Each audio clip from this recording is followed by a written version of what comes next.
Okay, welcome everybody to the Stageable State of the Stage podcast. My name is Benjamin Reed. I'm your host, the founder and CEO of Stageable.com. I am joined today by a very special guest, Mr. Josh Innerst. Josh, thank you for being here. Yeah, thanks for having me.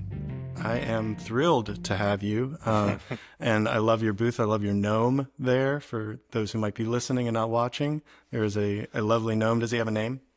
No, he doesn't actually have a name. No name. But he does transition. I have seasonal gnomes that come and go. He always stays, but occasionally I'm joined by a Halloween and a Christmas gnome. Nice. I love it. Well, Josh, for those of our audience that may not be familiar with you, will you give us a little background about your artistic journey and what you're working on currently? Yeah, absolutely. My name is Josh Innerst. I've been a full-time actor my whole adult life, focusing mostly for about probably 15-ish years on classical theater, specifically Shakespeare, early modern texts, and Shakespeare performance. And I've worked all over the country. Benjamin and I were in a resident company together for several years. And I have since kind of transitioned. I still am active in theater, but I now do a lot more. I spend a lot more time in the booth doing audiobook work and keeping myself available for my agent to, hustle me out to commercial gigs and film and TV stuff where it's able. So, what would you say the mix is for you as far as doing stage work and commercial work versus audiobook? I think it depends whether we're talking time or finances. Time-wise now, within the last probably 2 years, I really only do like one theater contract a year. And I spend a lot of time in the booth, But when it comes to finances, I find because I am still quite active with my agent and doing commercial work and stuff, it's really probably about half and half between what my income is based on commercial and like TV work versus audiobook work. Yeah. And when did you make that transition into audiobook narration, and what was that journey like? Yeah, I mean, it was. I say I took the long way when it came to doing audiobook work. I've really only been doing this full time for about 2 years, maybe even a little less. But I've been doing it off and on for about 6 years, I'd say. But it started our last season together at the ASC. Andy Arndt came and had a great session with us and kind of sat the company down and made a case for like, look, classical actors are perfect fits for audiobook work. And that started the kind of bug and started me thinking about it. But I didn't really do much until a couple months later. I was doing a contract out at Utah Shakes, and a dear friend of mine, Lance Rasmussen, who is a huge audiobook narrator. He's under his pseudonym. I think he's one of the top selling romance narrators in the industry, he and his partner. But he sat me down on a break. We had like one of those awkward breaks that it wasn't really long enough to go home back to housing. And so he just sat me down at where he was housed and was like, okay, I am walking you through this because if you don't start doing this, you're an idiot.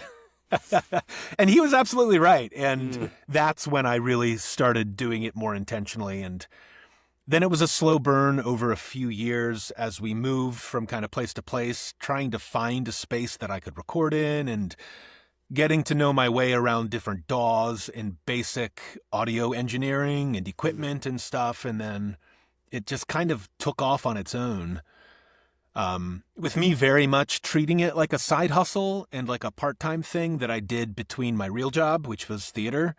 And then at a certain point, I came to the understanding that, I can still work as an actor and be home, be with my family and not say goodbye to them for months on end. And that's when I really shifted my mindset to say, no, this is something I can and want to do more full-time. And that's when I invested in this behemoth of a booth and equipment and all of that stuff. That was a sticking point for me. I had just had my first child, and I went to Arkansas Shakespeare Theater to play Macbeth there. And I was away from I think she was only 4 months old for 6 weeks. Yeah. And I was like, I don't think I'm going to do this again. I missed so much in that time frame that ever since I've been kind of terrified at what going away for, 6 weeks is a short contract, for an actor. So going away for that period of time and being away from my family, I was like, I don't think I can do that again. Yeah. That was a big, I think I didn't realize that was one of my struggles, but especially coming back out of the pandemic, where that was the first time that my wife Sarah and I had been together in the same space for a year in our 15 years of marriage. And coming out of that, we both realized, oh, we really like this. I feel like I've been missing my life. And so getting back on the road and getting back into the theater routine was really difficult. And it was a couple seasons ago. I was doing shows out in Colorado, and it was a dream contract, like really good roles, great company, all of that. But I was really kind of coming to understand that I was starting to struggle with depression and stuff like that I had never really dealt with in my life. And there was a phone call that I found out in like a week's period that both my dog Harper had cancer and might go, and my mom had needed a 6 bypass heart surgery. And it was like those two things happening. I had this like timer pop up in my life that I realized, oh, I'm losing the time with the people I don't need to be paid to be with, right? The people in my life. And that was just a total paradigm shift. And luckily I had already started the audiobook engine up. So it was not a terrible, it was not a really difficult transition into this work at that point. And it's been a godsend to be able to work as an actor and be home. And, I'm still kind of keeping my fingers in the theater pie. Like I said, I do about 1 or 2 contracts a year. I try to focus on theaters that are within an easy commute to where I live. So the Northeast Ohio area between Cleveland and Pittsburgh. But it's all still flexible because that's just the life of a freelance artist. So tell me, if money were no object and you just got to pick whatever you did for work and you got to be with your family, which art form do you prefer? Have you fallen in love with audiobook narration, or is it a different, is it this, this is a job, pays the bills, I'm good at it, it's challenging? Yeah. My brain initially goes, I don't dream of labor. So if money was no object, I would just be putzing in my garden full time. But I would probably go crazy. Yeah, I don't know how to answer that. I don't quite have an answer for that. I do love audiobook work, and I love language, and I love being able to tell the stories. But I will say, and we'll talk about it more as we go on. One of the big kind of mental hurdles that I've had to overcome, that I think any actor who's spent their life in theater or film who goes to audiobook work also has to overcome, is not having an ensemble feels like I'm missing a limb. And that creates a lot of just mental noise that's unhelpful in the booth, that you don't realize how many times, like you and I would be on stage, and I would have an idea and I'd try something and it wouldn't work. And I'd look at you and we'd both like laugh about it and then move on, right? Just not having that when that's your kinesthetic memory. I have found that to be a pretty difficult transition. So I don't know. I think I do love audiobook work. And I think the fact that my priority is being with my family more means that I would embrace this as fully as I can. Yeah. Yeah. It's like you have to make decisions based on multiple inputs, and so they have to speak to one another, and you have to decide, okay, I can have this one thing, but it means sacrificing something else, and then you just make the best of what you got, right? Yeah. Yep. Tell me a little bit about your process when you approach a book. I mean, what are the similarities and differences for you as like when you approach a play and when you approach a new audiobook? Yeah, for me, it's fairly similar. It feels like I am in extended table work. for audiobook work. It feels like like the rehearsal stage never quite ends with audiobook work, because even when I'm in the booth recording final product, I can still go back and fix things. I can still play with things until I send those tracks off. So I think the thing that's most common is it feels like I'm in constant dramaturgy mode, which is good for me because I really enjoy that part of the process. That's very much what it feels like. So like we talk about process right now, I'll be, I just finished up a book today, and then next week I'll be in the booth starting this new book by Thomas Martin called Phocion, which is the life of the Greek politician, military commander Phocion during kind of the era of Alexander the Great.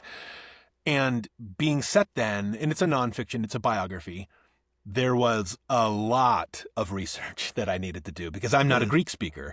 And so finding like, I've been kind of in the last 2 weeks just living online on different sites, looking up pronunciations and looking up like, okay, this name could be pronounced in ancient Greek, in ecclesiastical Greek, in classical Greek, in modern Greek, and like and then Americanized Greek, which is kind of what's more in vogue in scholarship. So like, it's a lot of that, really trying to find sources, reliable, trustworthy sources for audio, things I need to research, and finding the arc of the story, and then communicating that with my producers. You know, that's a bulk of what I do when I'm not in the booth, is researching.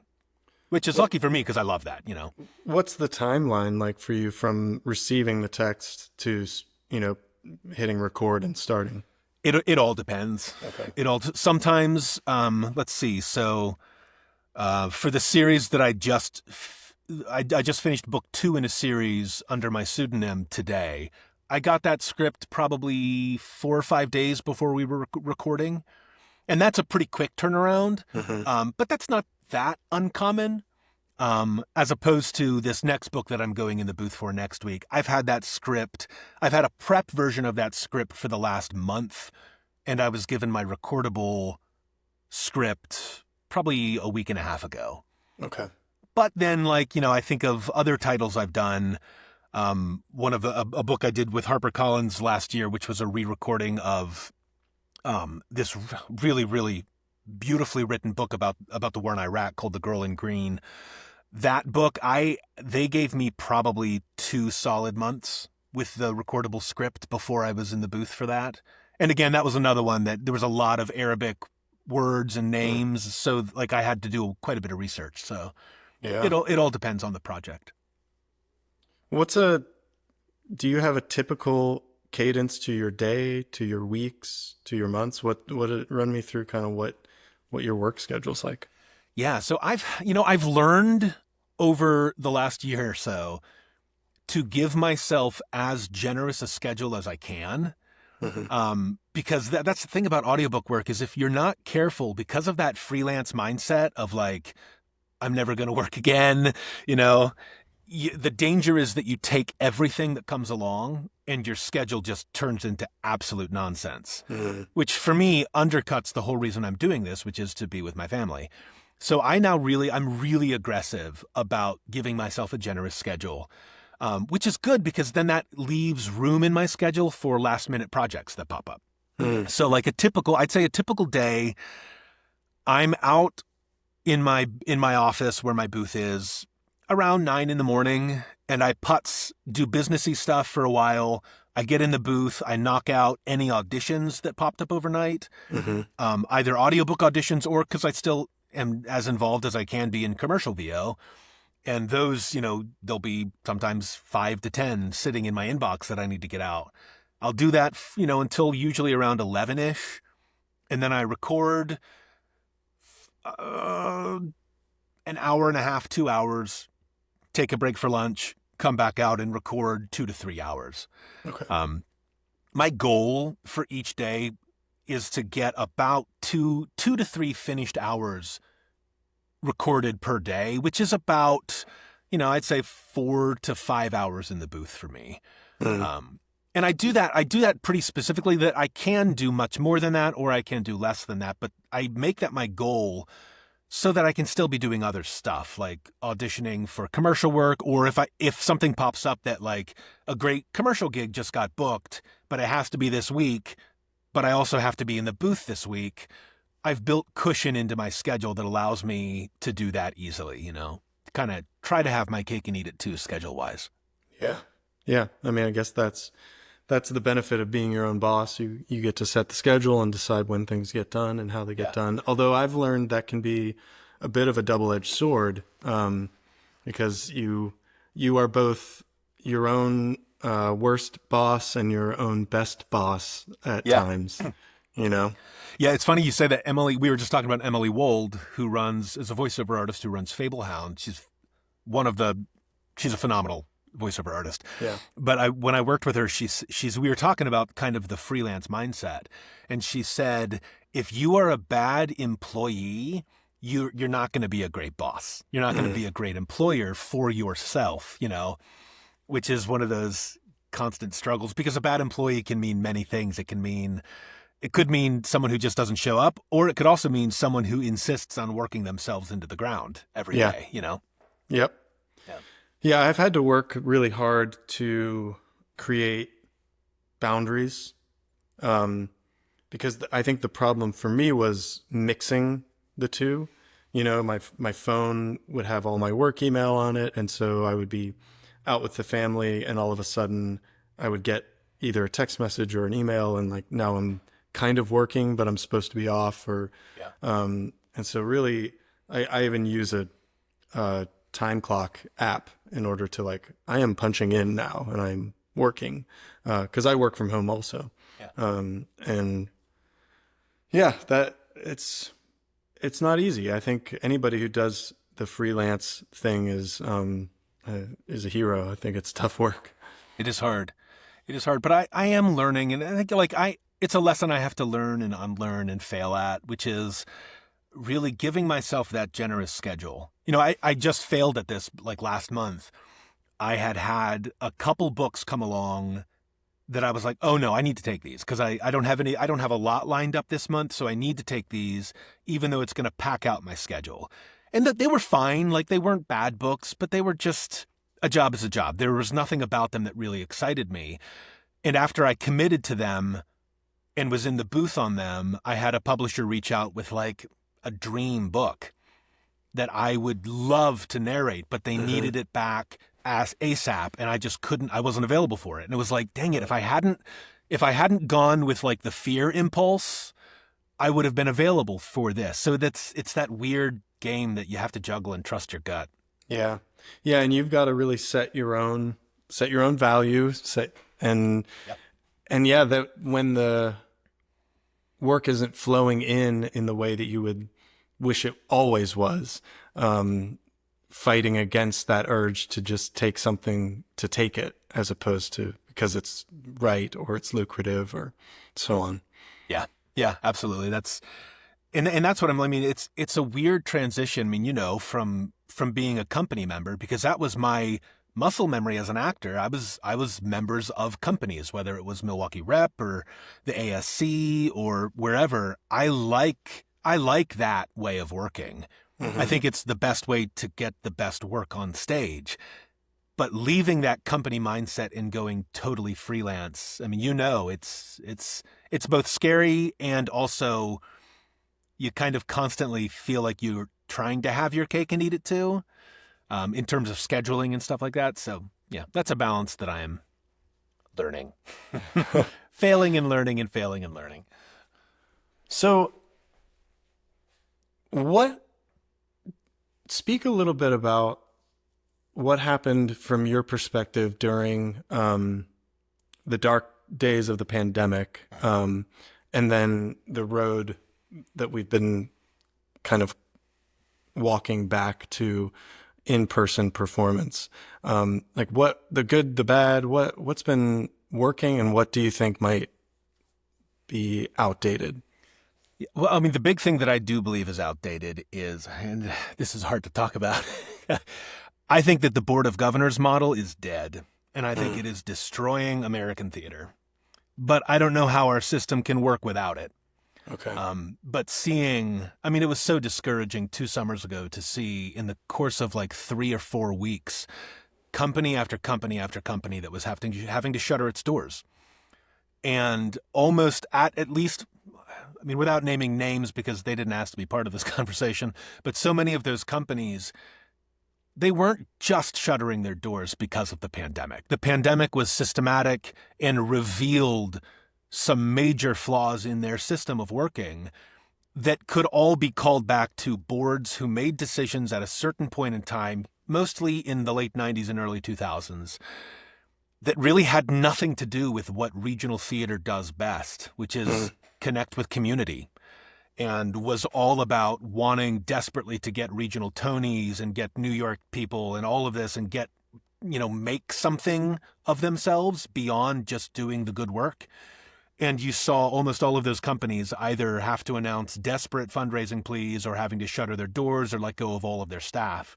And I think that the pandemic certainly was the straw that started that cascade. But I lay most of that at the feet of boards that just failed at their job. But our system, I don't know how these large companies, big LORT theaters, would be able to continue without that.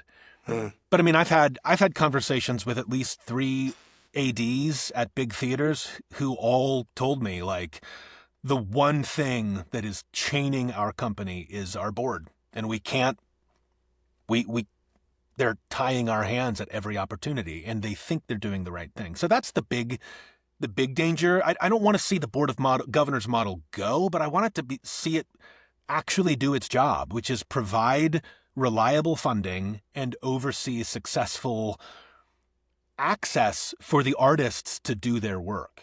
But that was that. I think it's more complicated than that, even. For me, to get back to your original question, sorry, that was me hopping on my soapbox and being like, no, I think it's the drum. That's precisely what I wanted you to do. Yeah. I wanted to hear kind of what, from your perspective, what's the thing that's holding us back? And I don't know if, I feel like there is something holding us back, but I can't quite pinpoint it. And it does feel like it's outdated thinking. It does feel like we've not innovated in a long time. And I think one of the things, I'll posit something and then I'll see if you agree or disagree, but is that it feels like a lot of arts organizations stopped serving their audience and started serving themselves. It's like, it's about us. It's about the work we want to do. It's about, here's the way we've always done it. And we stopped worrying and caring about the people who were coming to the stage and making sure that we were providing something that they wanted. Yeah. Yeah. For me, we've talked about this in the dressing room many times, Benjamin. For me, the great mystery that I want to solve, and it has been like a lifelong bugaboo for me, is trying to figure out why boards and artistic directors and managing directors, starting in the late 90s through the 2000s, decided it was a good idea to disband their resident companies. And we saw across America, the gem of the American regional theater scene was these resident companies, from Berkeley Rep to the Guthrie to Cleveland Playhouse to Milwaukee Rep. They were just... to Oslo, these amazing companies of actors. I remember working at Milwaukee when I was a kid. It was my first professional gig. I did a full season internship with them, being able to work directly with actors who had been full-time employed there for 30 years. And I learned so much. And what I came away from was 90% of the audience who came to see shows, they didn't care about seeing Uncle Vanya or Cats. They wanted to see Jim Pickering on stage. They wanted to see Lee Ernst or Laura Gordon on stage performing. And it did half of their marketing department's job for them. And then we saw artistic changes as leadership stepped down and new leadership came in who really weren't connected to the community in any way. They were just good at their jobs, and they wanted to do something themselves. They wanted to make their own mark. And, I think of like all of those bad Shakespeare directors who they start out rehearsals by being like, this play is great and all, but I've figured it out. Like I've figured something different. I'm going to make it my own. And going into it that this is going to be a miserable process, right? Because they don't trust the language. And I felt similarly with this whole generation of leadership that did not trust that the resident company system worked. Or if it didn't work, I just want to know why and where it didn't work. Because what I've seen is almost all of those companies that disbanded their resident companies, before the pandemic ever started, they were financially tanked. They were really struggling. They had lost major elements of the audience. And we can blame that on streaming. We can blame that on audience changes. And I loved actually what you talked about with Kelly last week about the fact that entrepreneurship has changed in the way we teach or really don't teach entrepreneurship. So there's lots of reasons, but almost all of them, I think that decision to disband our resident companies and just shake it up for the sake of shaking it up was indicative of a major shift that wasn't thinking things through and just wanted to try something different, And looking at, your question about coming back from the pandemic, what that road has looked like, coming back straight out of the pandemic, the big catchphrase was build back better. All of the theaters, we're going to build back better. We're going to listen to our staff. And I saw a couple companies really make genuine attempts at that. And I will toot the horn of, there's an SPT here in town, Dobama, that's run by Nathan Mata and a small staff. And they're an SPT. They don't have endless funds. They had a very limited staff, but building back better for them meant that he will guarantee a livable wage for all of their staff, which is staff at the admin and staff are the ones who often bear the brunt of financial cuts. And to see things like that, I'm like, yes, that is moving in the right direction. That is how a theater begins to build a healthy future. Really, and when I say a livable wage, I don't want to say numbers because I don't know if that's okay with them, but a very comfortable wage for a company that I know that's a struggle for. Yeah. So I'm heartened by that. What I'm disheartened by is when I see companies really pat themselves on the back for building back better and diversity in the company, which is good. But I look at it and I only see it in the performance company. I don't see it in admin, support staff, the board, all of that. I just see the engine continue and kind of grinding people out. That's where I kind of start to lose heart and think we're just going to have the same problems. The pendulum is just swinging continually. Well, so I'll get back to your resident company point, because the thing that I use you as an example a lot, because you were at Cleveland Playhouse playing Petruchio. Is that right? I do work at Cleveland Playhouse. No, where did I play Petruchio? At Cincinnati Shakes. Cincy Shakes, yeah. Thank you. Excuse me. So you were at Cincy Shakes playing Petruchio, and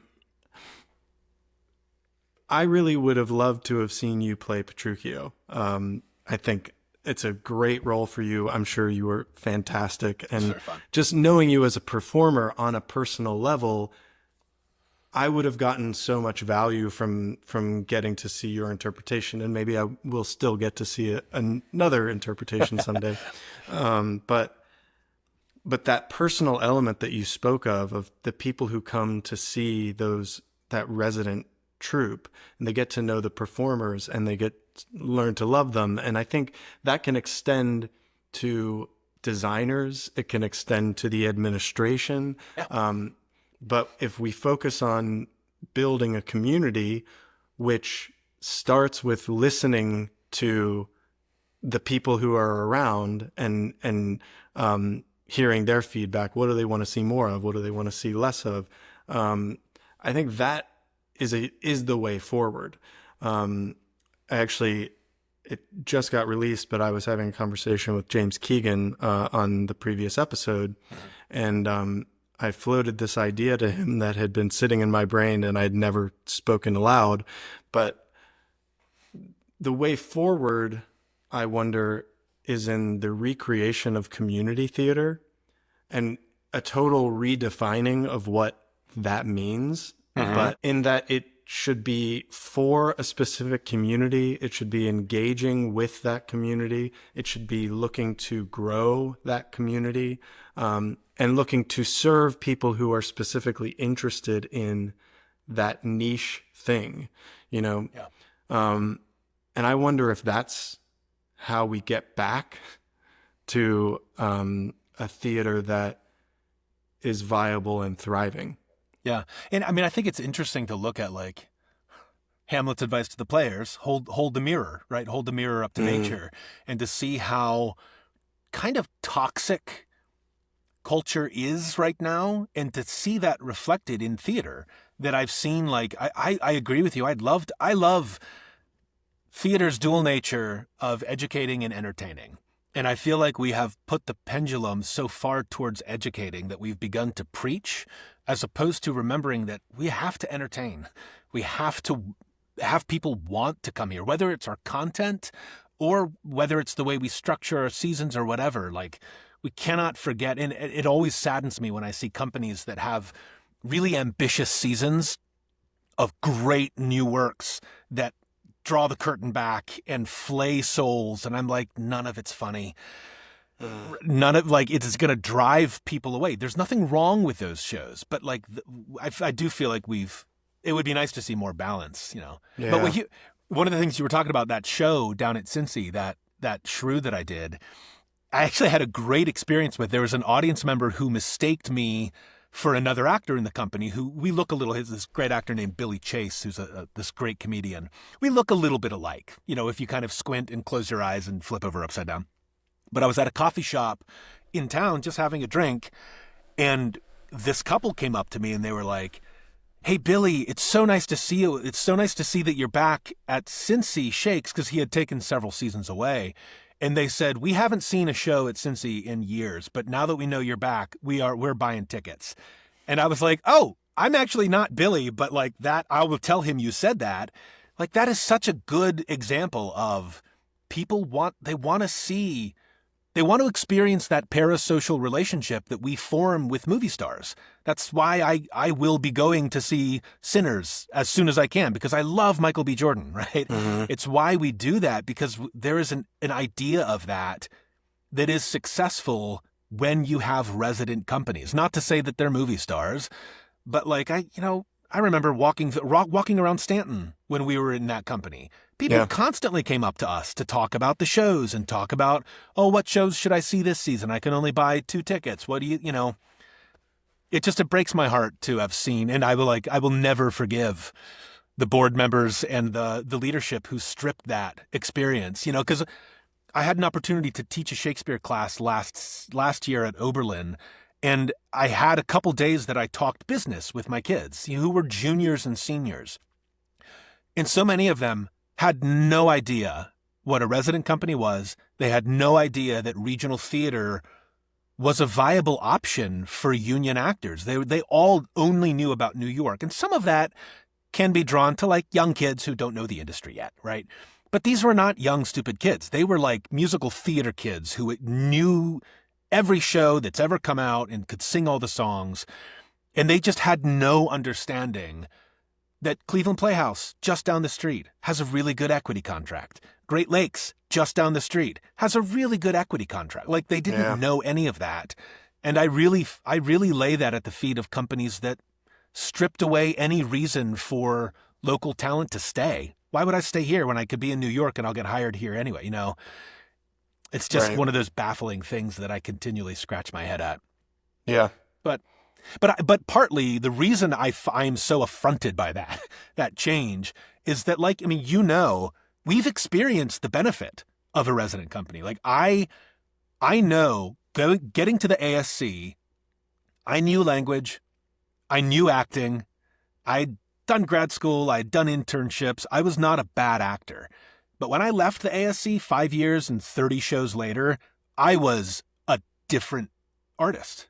I was just a categorically better actor. And it was only because of my experience in residence.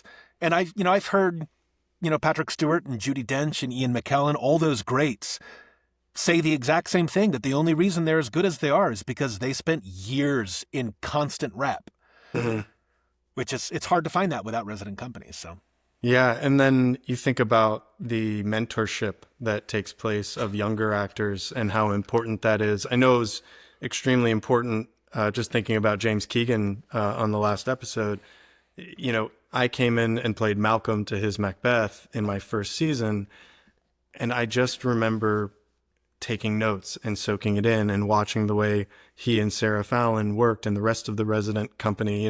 I was the newbie, and I watched and learned and moved up the ranks over the years to where I was playing the younger leads along with you. And yeah, that kind of progression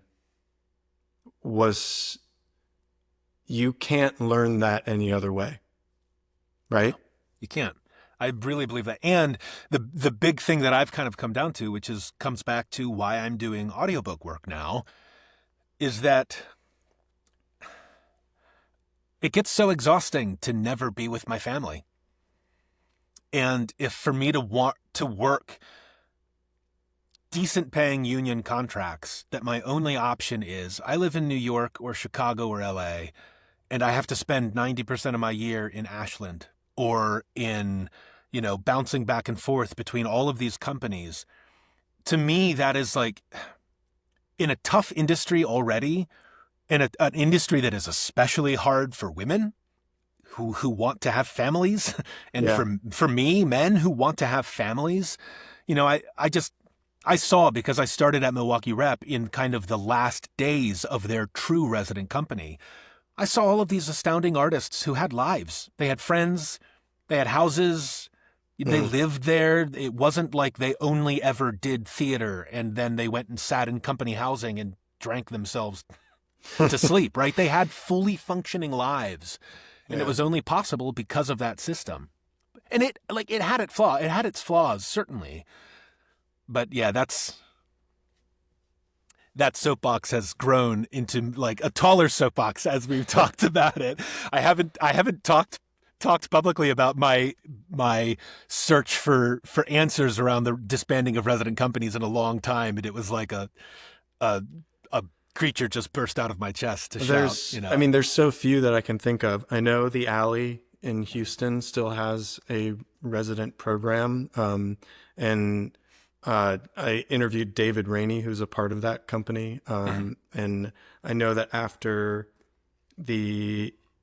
as they came back from the pandemic, I think they took on more, they used to just be the acting company. And I think now they're the acting company who is also involved in the admin as a part of the team effort to remain viable and remain sustainable.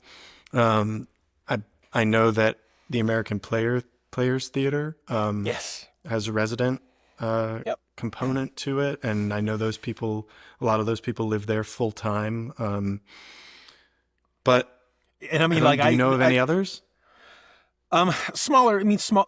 Where I think the hope is we're seeing a lot of smaller companies and young companies starting. Cincy Shakes is a great example. They're a smaller company. They're an ASC transplant from way back in the day, actually. But Brian has done a good job there of really trying to establish an official/unofficial resident company.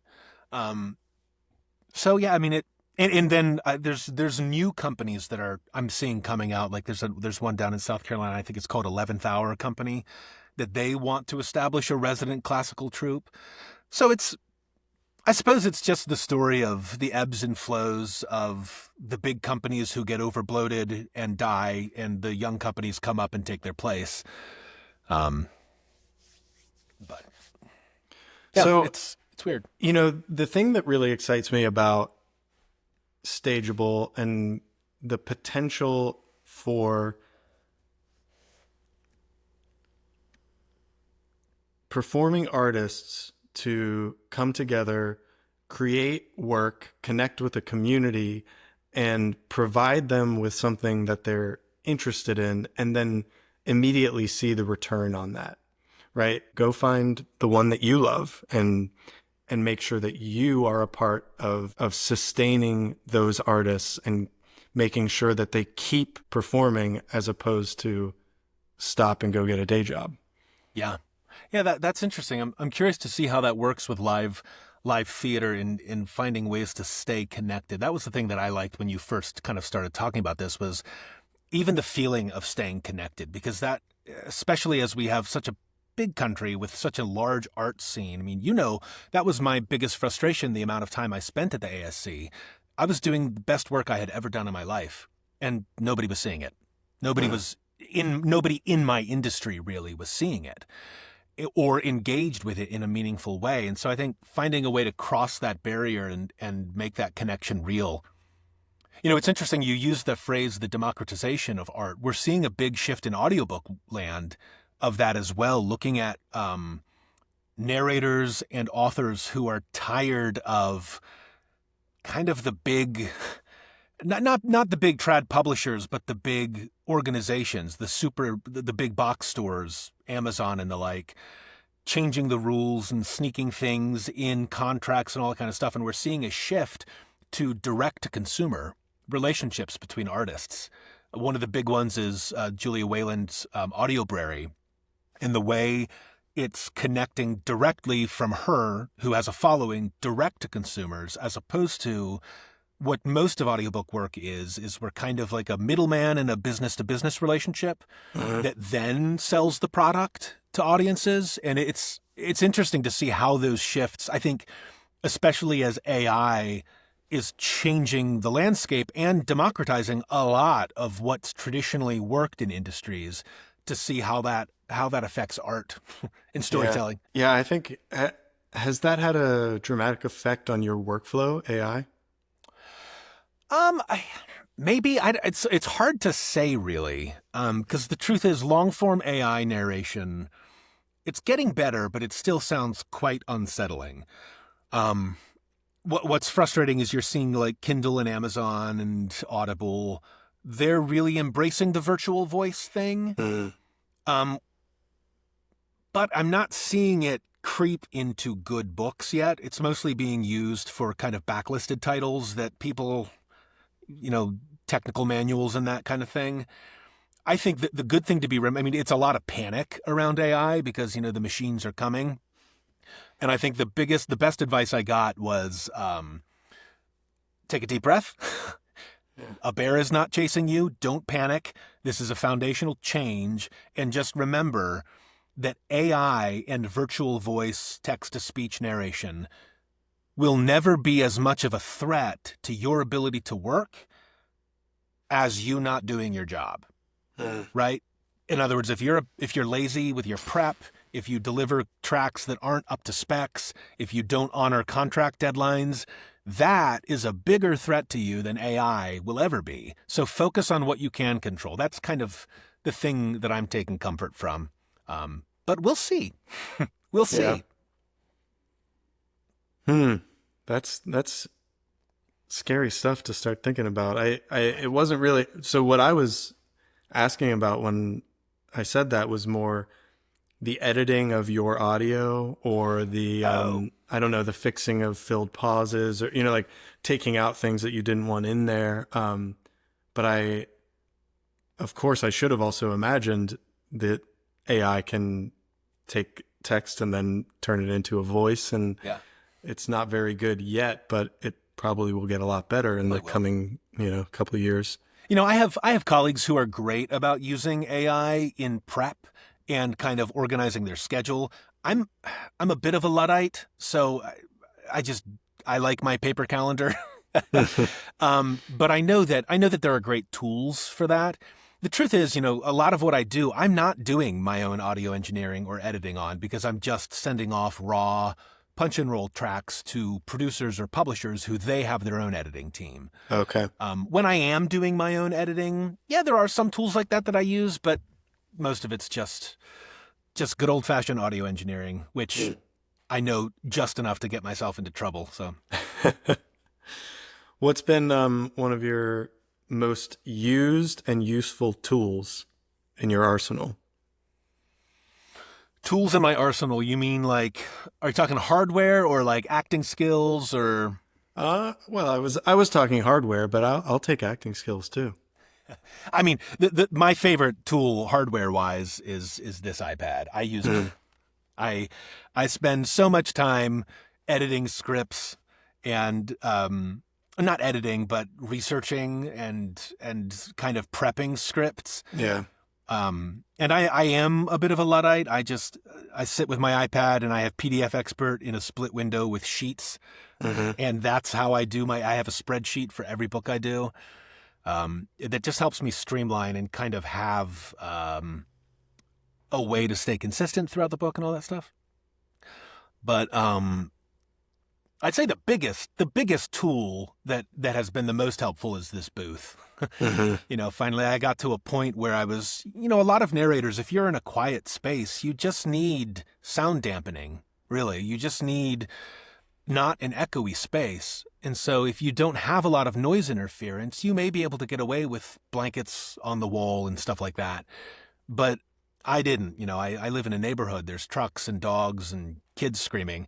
Right. So once I finally realized, I think it was my second project with a big 5 publisher, I had to take a breath and go, okay, the industry is starting to take me seriously, and this experience is very stressful because I don't have the tools I need. Yeah. And so that investing in all of this was such a boon, and I've seen such a growth in my work just because of this space. Yeah. I bet it helps too with just kind of concentration and focus, and once you're in that space, you know exactly what you're doing and why you're there. Yeah, very much so. Very much so. Awesome. Josh, thank you so much for joining me. This has been a great conversation. I like to keep these podcasts short, and the thing that I always think about is that we should do this again sooner rather than later. We'll have you back on. I'd love to create a cast of characters we can catch up and kind of see what's changed over the last, or the little bit of time that's passed, and we'll do it frequently. If you want to, of course. Oh, I loved it. It's always good to see your face and hear your voice, and I miss being in a company with you. So it's nice to revisit that experience. I think we'll get there. All right. Well, Josh Innerst, everybody. Make sure you check out his audiobooks. Can we find you somewhere online? Yeah, you can find my website is www.joshinnerst.com, and I have links to all my work, upcoming projects, and all that jazz. Cool. All right, Josh. Thanks again for coming on the show. Thanks, man. Thanks for having me. Of course.